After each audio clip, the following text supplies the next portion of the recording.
Hello, this is Bill Sullivan. I'm the Vice President and General Manager for Denodo, the logical data platform company.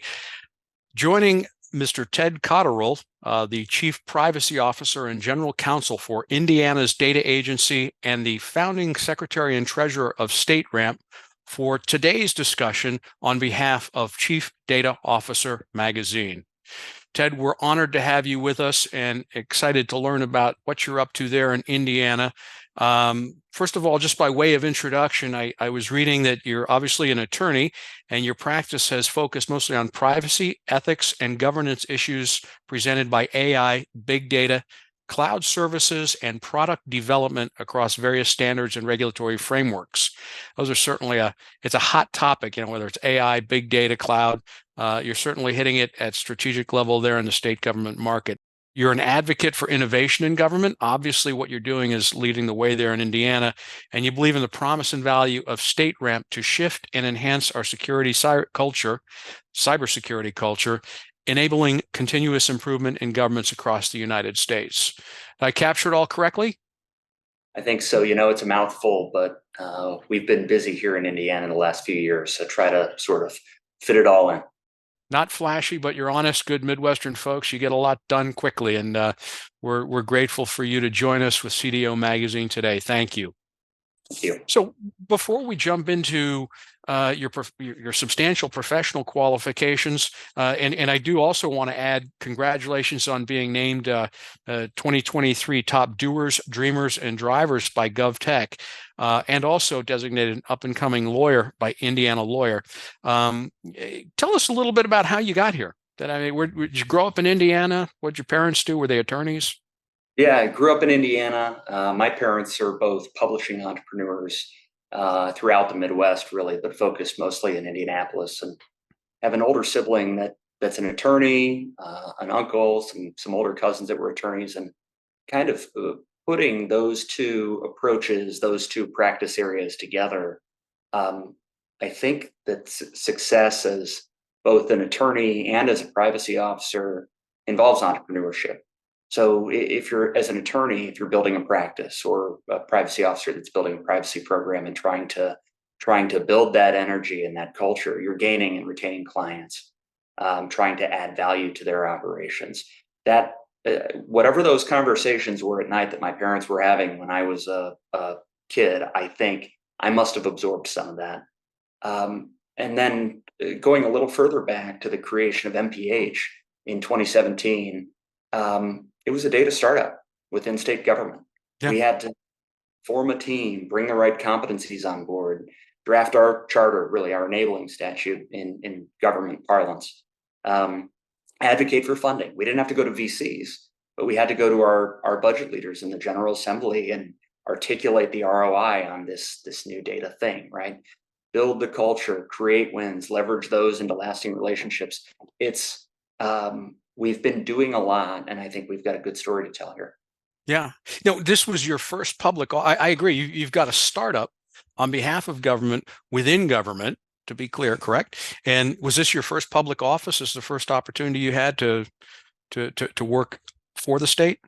I got my start after undergrad, working in Governor Mitch Daniels' administration, which was really this bastion of forward progress in Indiana, bringing Indiana into the 21st century. So it really started there, and I saw what some of those folks were doing, and I think I worked to emulate it. That was the forefront of the whole reinventing government at the state level, if I recall correctly. It's been a couple of years, but yeah. That's right. Okay. So that was obviously a driving consideration for you. You understood government at a detailed level. Was that before you went to law school? I went to law school. I went to law school at night while I worked in my first role in state government. Wow. Wow. Okay. Well, fantastic. That's a great story. Thank you. What are as you look at it, you're transitioning into state government and a public service. What are the two or three things that you most enjoy about it? We'll start there. This idea that government service really is, I say service. Service-oriented young professionals. So I'm thinking back to me in my 20s. You get to be at the table with decision makers much earlier than I think you might be able to in a private sector context.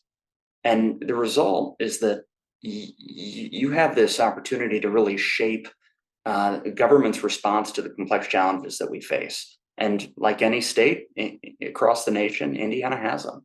And it's really fulfilling in that respect. And I don't know, I enjoy that aspect of it so much that we are presented with difficult issues and time again get to bring the right folks together, the right technologies to bear to address them. Right. How about, that's an interesting observation too. I know a lot of colleges and universities now, as a component of their quote government program, they have actually policy. They study policy, the formation of policy, how to get it through the process. So clearly, you had an on-the-job training on that, and you've done brilliantly well with it. We'll give you an A on that. What are some of the frustrations you've had so far coming into your role? I think my frustrations would relate most to when I put on my citizen hat. Not so much about me, but really if I think about navigating government, self-service models, obviously in the last 10, 15 plus years have come to the forefront. I spent some time running the ION.gov program in Indiana, our self-service, our enterprise web portal, which is fantastic. But user expectations are set by the Googles and by the Microsofts, and we have to continue to meet people where they are. And I really do believe that is always a moving target. We have a lot of work to do to make it easier, whether it's something identity solutions or more interoperability with systems. That continues to be, I wouldn't say so much of a frustration from my perspective internally, but when I put on my citizen hat, it's something I think about.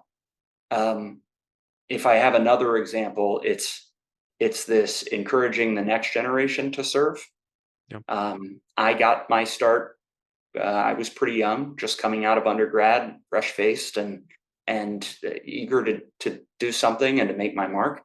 I really hope that today's students that are coming out, either of undergrad or in a lot of tech roles, they have vocational training, they have cybersecurity certifications or the like. Just want them to understand the value that they can add right at the beginning of their careers. Right. Terrific. Yeah, it's funny you should say that the commercial sector sets the expectations for government. In just the other day, I received a postcard from the IRS asking how was my experience with the IRS in this tax season. I deferred answering the question. Obviously, I was thrilled to pay my taxes and happy to contribute to the success of our great country. But it was interesting to see. I think AWS started that, and now everybody is, trying to find out how is your interaction with our country, our company, or in this case, our government agency. So it's a particularly insightful observation on your part. Transitioning a little bit here, for those unfamiliar with state government, we may have some viewers that they pay their taxes, they return their library books, and they register their dog, and that's kind of their extent of interaction with the state government. It actually is in aggregate 40% larger than the federal government. There's a number of verticals that comprise state government. There's the Health and Human Services, everything from human services to Medicare, Medicaid, finance and administration, criminal justice, public safety, education, transportation, the environment, insurance, et cetera. From a public spending and technology perspective, typically health and human services are the largest, but there's a lot of Byzantine rules around governing data privacy and security.